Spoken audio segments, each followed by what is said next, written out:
Hello everyone, I am Ravi and I'm here to share my learnings from last stint. I was in pre-sales team with the banking vertical in the BFSI business unit. Pre-sales team is based out of Bangalore and has been going through structural change in the past couple of months as the pre-sales head is moving out of Wipro. Incidentally, my mentor, after spending close to 25 years in Wipro, decided to make a move away from the company to support his startup.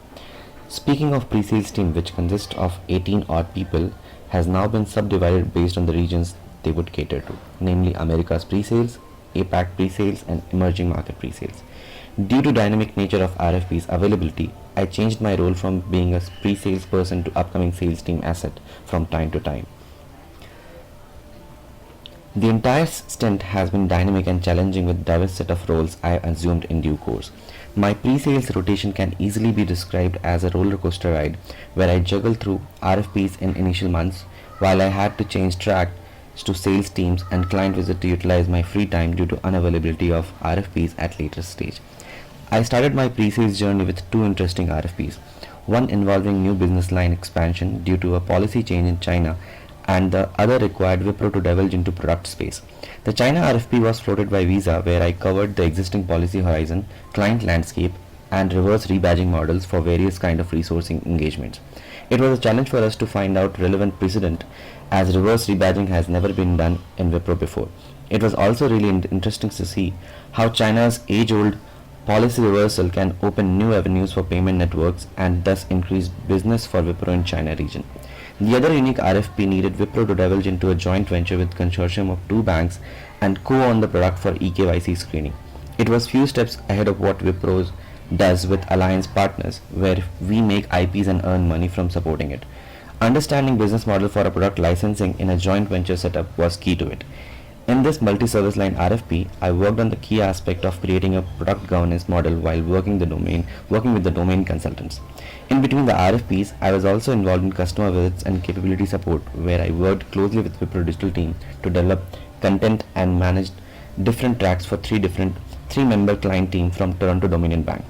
Later stage of my rotation, I put on the hat of account manager for my upcoming sales stint, where I was actively involved in the account plan and understanding and prioritizing sales calls based on the CRM opportunity pipeline. In this entire rotation, my top three learnings have been: prepare yourself well before asking question.